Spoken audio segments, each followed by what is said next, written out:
उपस्थित सर्व सन्मान्य आणि आपण सर्व इतिहास विसरणारी माणसं इतिहास घडवू शकत नाहीत आणि इतिहास घडवणारी माणसं इतिहास विसरू शकत नाहीत. हा एक इतिहास आहे. निरक्षर मराठ्यांचा इतिहास वर्णाक्षराने लिहून ठेवावा इतका तेजस्वी ओजस्वी इतिहास याच मातीत घडला. मात्र साक्षर मराठी त्यापासून बेदखल राहिले की काय अशा शंका अलीकडे येऊ लागली.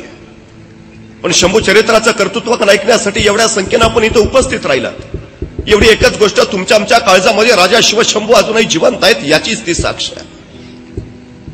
इथल्या मातीचा एखादा ढेकूळ जर कधी हातात घेतला तो पाण्यात टाकला तर त्या पाण्यावर जो तवंग उठेल तो तवंग सुद्धा या मातीसाठी खर्ची पडलेल्या मावळ्यांच्या रक्ताचा असेल.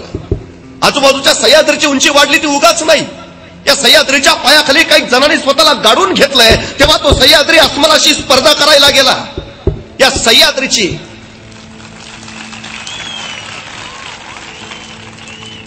सह्याद्रीची सैर करणं पुन्हा ऐरा गैराचं काम नाही. या सह्याद्रीची सैर फक्त तिघच करू शकतात. पहिला वाघ, दुसरा वारा आणि तिसरे मराठे. या तिघांशिवाय सह्याद्री पेलणं कुणाला जमलं नाही, साधलं नाही. या सह्याद्रीच्या कुशीत कुणा कचरीलाचा जन्म कधी झालाच नाही. इथं जन्माला आले एकतर ते शिवराय नाहीतर शंभूराय. 350 वर्षापूर्वीचा जागर आजही घडतो इथं. छत्रपती शिवाजी महाराजांचं नाव कानावर पडतं आणि आमच्या शरीरावर रोमांच उठतात. छत्रपती शिवाजी महाराज की जय असे किलकारी कुट्टर निनाद दे आणि आपलं शरीर पेटून उठतं. मनामध्ये उर्मीचा प्रेरणा स्त्रोत तयार होतो. अरे 350 वर्ष झाली या राजाला आम्ही विसरू शकत नाही. अरे दूरवर कुठेतरी किलकारी ऐकू येते छत्रपती शिवाजी महाराज की आणि आमच्या ओठातून कधी जय बाहेर पडतं आम्हाला कळत नाही. जणू काय आमच्या धमन्यातून सहसणाऱ्या रक्ताच्या थेंबामध्ये तो राजा शिवाजी अजूनही जिवंत आहे. जणू काय इथल्या मातीमध्ये जन्माला येणाऱ्या प्रत्येक पोराच्या फळावर इथली माती जन्मताच शिवाजी या नाव करूनच त्याला जन्माला घेते की काय असं सांगावं इतकी जादू या राजाची आहे. असं काय केलं असेल या राजानं? असं काय निर्माण करून ठेवलं असेल?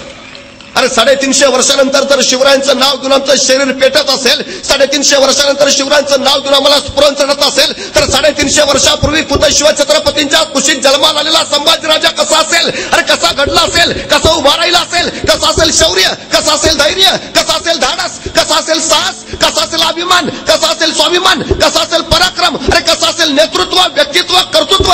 कसं असेल संभाजी?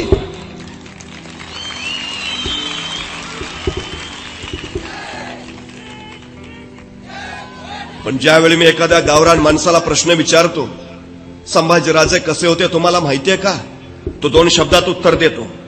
संभाजी महाराज रगेल होते आणि संभाजी महाराज रंगेल होते. 2 शब्दात संभाजीराजांचा इतिहास बदलून जातो.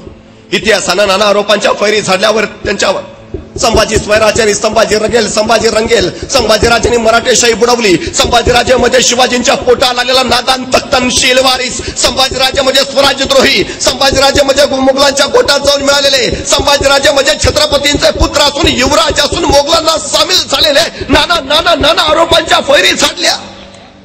बदनाम होत राहिला संभाजी. गेली 350 वर्ष. काय वस्तुस्थिती, काय खरा इतिहास? इतिहासाची पानं ज्यावेळी चाळतो, पुरावे पाहतो त्यावेळी लक्षात येतं 14 मे 1657 पुरंदर एका शिवरत्नाचा जन्म झाला आणि आपल्या ज्येष्ठ पुत्राची याद म्हणून मासाहेब जिजाऊंनी त्यांचं नामकरण केलं संभाजी. बघता बघता संभाजींच्या बाललीलांनी सगळ्यांची मनं हरकू लागली. वय झालं 2.25 वर्ष. त्याच वेळी नियतीनं गलती केली. संभाजीराजांच्या मातुश्री सईबाई महाराणी साहेबांचं निधन झालं. डोईवरचं मातृत्वाचं छत्र हरपलं. पिता शिवाजीराजे तर सतत पाठीला मरण मधून मुलूक परत दौड घेणारे. पित्याची छत्रछाया वाट्याला यावी कशी? पण याच वेळी सामन्याला मासाहेब जिजाऊ. अजून दुसरा शिवाजी घडवायचं सामर्थ्य जिजाऊ नक्कीच आहे सांगत. आणि जिजाऊ नावाच्या चलत्या बोलत्या विद्यापीठामध्ये संभाजीराजांचं शिक्षण चालू झालं. संभाजीराजे लिहिणं वाचणं शिकले, चालणं बोलणं शिकले, पळणं खेळणं शिकले. बघता बघता नाना कला, नाना विद्या, नाना गुण त्यांना आत्मसात झाले. 1 नाही, 2 नाही, 3 नाही, 4 नाही, तब्बल 16 भाषा संभाजीराजांना यायला लागल्या. मराठी येते, उर्दू येते, फारसी येते, कन्नड येते, तामिळ येते, मल्याळी येते, हिब्रू येते, पाली येते, संस्कृत सुद्धा संभाजीराजांना येते. राज्यशास्त्र, धर्मशास्त्र, नीतीशास्त्र, अर्थशास्त्र, प्रवासशास्त्र या सगळ्या शास्त्रात शहरांमध्ये संभाजीराजे तेच तरवेत चाले. नुसता बुद्धीचाच गुण नव्हे पण त्याच वेळी काव्य गुण सुद्धा त्यांनी जोपासला. संभाजीराजांनी वयाच्या 14व्या वर्षी बुधभूषणम नावाचा ग्रंथ संस्कृत मध्ये लिहिला. या बुधभूषणम नावाच्या ग्रंथामध्ये संभाजीराजे श्री गणेशाचं वर्णन करताना लिहितात. पद पदम पत्र समचरण जंग जमी कनक करबकर ना विललित कबीर उदर लंबित विशाल वर दीर्घति मुंडी कर देत चारी फल एक दंत रुसुंड लवतारी जात सकल मल. हे संभाजीराजांनी संस्कृत मधून श्री गणेशाचं केलेलं वर्णन आहे. नखशिका, नायिका भेद, 7 शतक यासारखे कैक ग्रंथ त्यांनी प्रसिद्ध केले.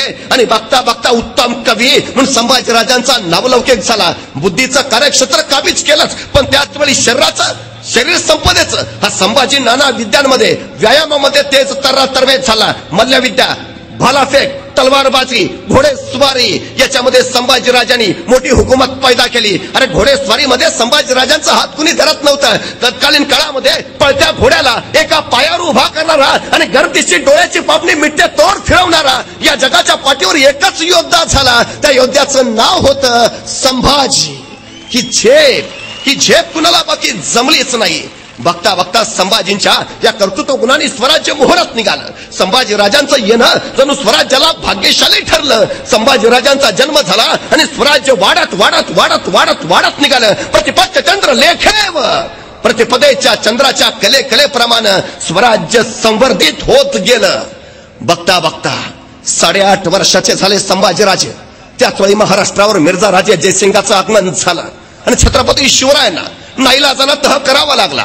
पुरंदरासह 23 किल्ले बहाल करावे लागले. आणि त्याच वक्ती मिर्झा म्हणाला, राजे आपले पुत्र संभाजीराजे आमच्याकडे ओलीस म्हणून राहतील आणि नरसिंह व्याकुळला नाही राजे हे राजकारण नव्हे. आणि मिर्झा हसत म्हणाला, राजे हे राजकारणच आहे. आणि वयाच्या 8.5व्या वर्षी संभाजी मोगलांकडे ओलीस म्हणून राहिले. आणि त्याच वेळी वयाच्या 8.5व्या वर्षी संभाजींचा प्रत्यक्ष राजकारण प्रवेश झाला.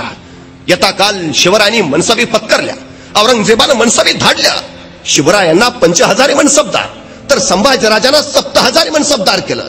पित्यापेक्षा पुत्राला मनसब अधिक दिली गेली. जो औरंगजेबाला कळून चुकलं होतं पित्यापेक्षा पुत्र सवाईच निपजणार आहे. त्याच वेळी औरंगजेबाचा खलिता आला. शिवरायांना आग्र्याला बोलावलंय. सोबत मनसबदार म्हणून संभाजीराजांनाही न्यायचा आहे. एका पित्याचं काळीज व्याकुळलं. अरे 9 वर्षाचा पोर आहे, किवलाचा पोर आहे, कसं न्यावं त्याला? या मुलकापासून त्या मुलकापर्यंतचा वैराण वनवास भोगेल का त्याला? अरे ऊन वारा वादळ पाऊस या प्रवासात कसा टिकेल, कसा तगेल?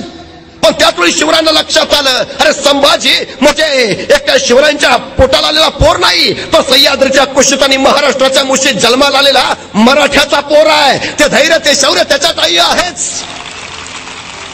आणि त्याच वेळी शिवरायांनी शंभूराजांच्या शिक्षणाच्या दृष्टीनं हा फैसला महत्वाचा मांडला. संभाजीराजांना याच काळात सोबत नेलं तर संभाजीराजे मोगली रियासतीचा, मोगली दरबारीचा, औरंगजेबाच्या राजकारणाचा यथाकाल अभ्यास करू शकतील. राजकारणावरची त्यांची मांड घट्ट होईल, यथायथ अभ्यास शिक्षण होईल. आणि शिवरायांनी त्यांना सोबत घेतलं. या मुलकापासून आग्रा मुत्रेपर्यंतच्या त्या मुलकापर्यंतचा सगळा प्रवास संभाजीराजांनी लिलया झेलला. राजे आणि संभाजीराजे औरंगजेबाच्या दरबारात हजर झाले. पण इथंच औरंगजेबानं दहरी चाल खेळली. शिवरायांना मागच्या रांगेत उभा केलं आणि महाराष्ट्राचा नरसिंह खवळला. आणि बघता बघता बनेदारपणे भर दरबारात औरंगजेबाला फटकारून उभा राहिला. सगळा दरबार कापत राहिला. एवढा एवढा एवढा स्वाभिमान. अरे आतापर्यंत दिल्लीपतीची अशी नामुष्की कुणी केली नव्हती, असा अपमान कधी घडला नव्हता. आणि या शिवरायांनी भर दरबारामध्ये औरंगजेबाला फटकारावं. उभा दरबार थरथर कापत होता. अरे चुकून जर शिवरायांकडे तलवार असती ना त्यावेळी तर तिथंच औरंगजेबाचा यदा कदाचित शिरच्छेद सुद्धा झाला असता. मोगलांच्या दरबारात जाऊन मोगलांची दानादान शिवरायांनी उडवली आणि फटकारून सरळ चालते झाले. औरंगजेबानं समजोतीचा प्रयत्न केला पण राजा बदला नाही. पण त्याच वेळी औरंगजेबानं जहरी चाल खेळली. शिवरायांच्या भोवतीचे पहारे कडक केले आणि बघता बघता शिवरायांच्या गळ्याभोवतीचा फास आवळायला सुरुवात केली. शिवरायांना कळून चुकला, औरंगजेबाच्या मगरमिठीतनं सुटका नाही. आणि त्याच वेळी शिवरायांच्या लक्षात आला, सगळ्याच लढाया तलवारीच्या बळावर नाहीत खेळल्या जात, काही लढाया बुद्धीच्या बळावर सुद्धा खेळाव्या लागतात. तलवारीच्या पात्याला एकदा बुद्धीची धार चिकटली की मग शौर्य लखलखतं आणि बघता बघता शिवरायांच्या तलवारीला बुद्धीची धार चिकटली आणि चाल आखली जाऊ लागली. पण शिवराय त्या दिवसापासून औरंगजेबाच्या दरबारात कधी गेले नव्हते. पण शिवरायांचे प्रतिनिधी म्हणून संभाजीराजे मात्र औरंगजेबाच्या दरबारात येत जात असत. एके दिवशी भर दरबारात औरंगजेबानं संभाजीराजांना विचारलं, संभाजीराजे, आपण उत्तम मल्लविद्या जाणता असा मी ऐकून आहे, आपण उत्तम कुस्ती खेळता असं मी ऐकलंय. मग संभाजीराजे, आमच्या दरबारात सुद्धा चांगले चांगले मल्ल आहेत, आमच्या दरबारातल्या एखाद्या मल्लाशी कुस्ती खेळाल का? तसा 9 वर्षाचा छावा कडाडला. आम्ही फक्त आमच्या लायकीच्या मल्लांशीच कुस्ती खेळतो आणि तुझ्या दरबारात माझ्या लायकीचा एकही मल्ल नाही. सबब हे महाराष्ट्राचं पाणी होतं. महाराष्ट्राचा स्वाभिमान संभाजीराजाने वयाच्या 9व्या वर्षीच औरंगजेबाला दाखवला. पण बघता बघता औरंगजेबाची मिठी आवळत गेली. शिवरायांचा गळा गुदमरू लागला आणि त्याच वेळी शिवरायांना बाहेर पडायला मुभा नाही. पण संभाजीराजे मात्र औरंगजेबाच्या महालापासून त्या कुंभाराच्या वाड्यापर्यंत बिंदू घेत जात होते. या सगळ्या सुटकेच्या चालीच्या सगळ्या जबाबदाऱ्या शिवरायांनी संभाजीराजांवर सोपवल्या आणि महालापासून कुंभाराच्या वाड्यापर्यंत सगळी चाल संभाजीराजांनी व्यवस्थित पेरली. आणि बघता बघता दिवस उजाडला. जे स्वप्नातही शक्य होणार नाही ते शिवरायांनी सत्यात उतरवलं आणि महाराष्ट्राचा नरसिंह सुटला. औरंगजेबाच्या हातावर तुरी देऊन निसटला. पण आपला एकुलता एक पोर संभाजी, त्याला मागं ठेवून यावेळी एका पित्याचं काळीच गलबला नसेल का? जीव व्याकुळा नसेल का? अरे 9 वर्ष उमरीचं पोर कसं ठेवावं मागं मृत्यूच्या दारात, औरंगजेबाच्या दरबारात? अरे कसं ठेवावं? जर जाते वेळी या संभाजीराजाने विचारलं असतं शिवरायांना, आबासाहेब आम्हाला सोडून एकटेच जाणार? अरे दर्या सुद्धा हटला असता, मागं धरणी कंपत झाला असता, फटला असता भाड. जर विचारलं असतं संभाजीने, आबासाहेब आम्हाला सोडून एकटेच जाणार? पण त्यावेळी हा सर्जा संभाजीराजा आपल्या पित्याचा हात हातात घेऊन सांगत होता, आबासाहेब आमची फिकीर करू नका, आपल्यापेक्षा आमच्यापेक्षा महाराष्ट्राला आपली गरज अधिक आहे. आणि आपल्या या पोराच्या परिपक्वतेवर हा नरसिंह खुश झाला. यथा काल राजे निसटले, राजगडावर पोचले आणि पोचल्या त्यांनी वार्ता उठवली, वाटेत संभाजीराजांचं निधन झालं. वयाच्या 9व्या वर्षी संभाजीराजांच्या पाटीलाचे मरण बांधलं गेलं. ते इंद्रायणी भीमेच्या तीरावर मरला नड्या छकनं समोर जाईपर्यंत ते मरण त्यांची तशीच सोबत करत राहिलं. पण शिवरायांनी उठवली होती हुल. राजगडावर तर संभाजींच्या अंत्यविधी सुद्धा झाले. येसुबाई सती जायला निघाल्या, जिजाऊ तर रडून रडून थकल्या. पण सगळी चाल शिवरायांनी आपल्या काळजात मिठवून ठेवली, तोपर्यंत जोपर्यंत संभाजीराजे सुखरूप गडावर येत नाहीत. फुल उठवली एवढ्यासाठी की संभाजींच्या मृत्यूची बातमी औरंगजेबाला कळेल आणि औरंगजेब त्यांचा पाठलाग सोडेल आणि मग सुरक्षित संभाजीराजे गडावर येतील. आणि झालं तसंच, संभाजीराजे सुरक्षित गडावर पोहोचले. पण गेलेला शंभूराजा वेगळा होता आणि परत आलेला संभाजीराजा वेगळा होता. परत आला होता धाकला धनी, जाणता, परिपक्व झालेला, मुघली रियासतीचा, राजकारणाचा अभ्यास करून तयार झालेला संभाजीराजा. वयवर्ष झालं 10.